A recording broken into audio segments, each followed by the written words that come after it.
but are stingy. We're just frugal. Sir Sam has moved to say regarding the Ilocano character. He said we are strong and adventurous.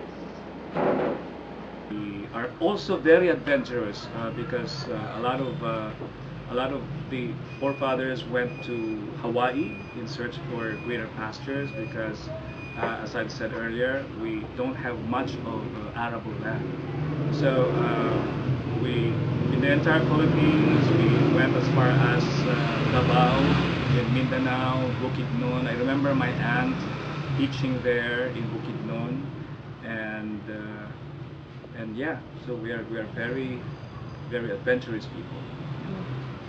And does he love Ilocano architecture and cuisine? Yes, because that's what sets us apart from the rest of Filipinos. We have our own identity. I think it's very distinct, and I'm very proud of that. Again, cuisine is part of the culture. We have a very distinct cuisine, very fresh because we gathered what is available practically in the backyard. And my friends in Manila, when I was a new transplant there, they said, para daw tayong mga kambing because we eat anything green, which is very true. Yan ang tabtaba, which is a lichen, nandyan ang patpatayok na you can see in the forest. You can forage anything green there basically. And there's a lot of things that we eat that they're not even familiar with, and that's I think that's a good thing. And they even kidded me that if there's a big war, we won't go hungry because we know what to look for when we are in the forest. He is really proud to be an Ilocano. I am proud to be an Ilocano, and I think that's a big selling point. I'm very much involved in tourism, and there is a big potential in earning a lot of money, creating jobs for kids like you. And why would they come to Ilocos? Because they want to experience, aside from the nice beaches that we have, they come to see the architecture, and we have World Heritage, as you very well know. The Poway Church is one of 4 churches that is listed in the UNESCO World Heritage, and they come for our cuisine and all that. That's why we have to keep on promoting everything that is Ilocano, which makes us very unique, and that's what people come here for. Is it true that he is the one who came up with pinakbet pizza? Yeah. Yeah. I thought of maybe reinventing or reconfiguring or I'm in search of a word that would best describe, what came to mind. I guess it's out there, but what I wanted to do is to showcase Ilocano cuisine in a different light.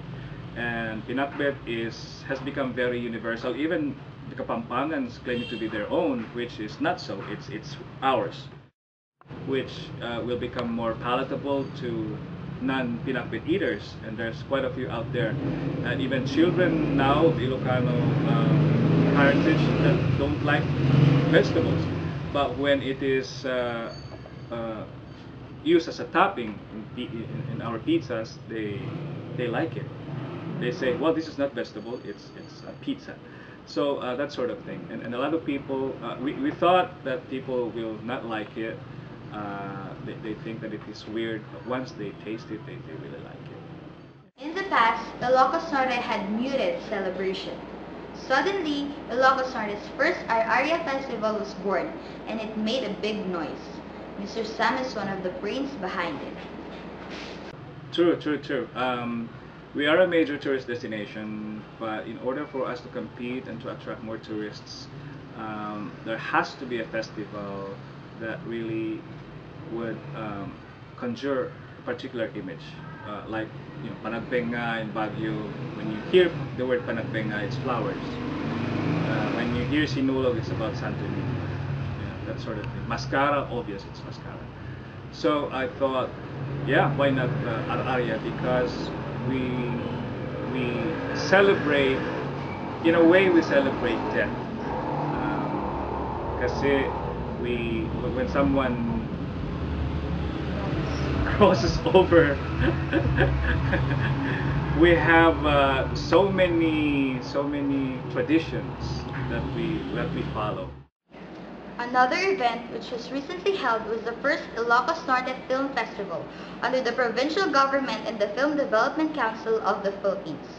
Members of Natanok team even attended the film workshop with directors Brillante Mendoza and Leo Martinez as lecturers.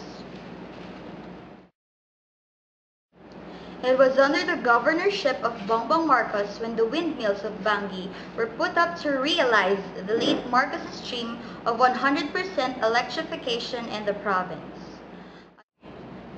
Ferdinand Marcos Jr. approved the construction for the International Convention Center in Poway, which is better known now as Plaza del Norte, where seminar workshops are being held.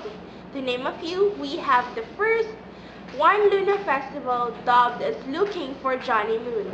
It had the purpose of looking for a new breed of Ilocanos who were into multimedia arts.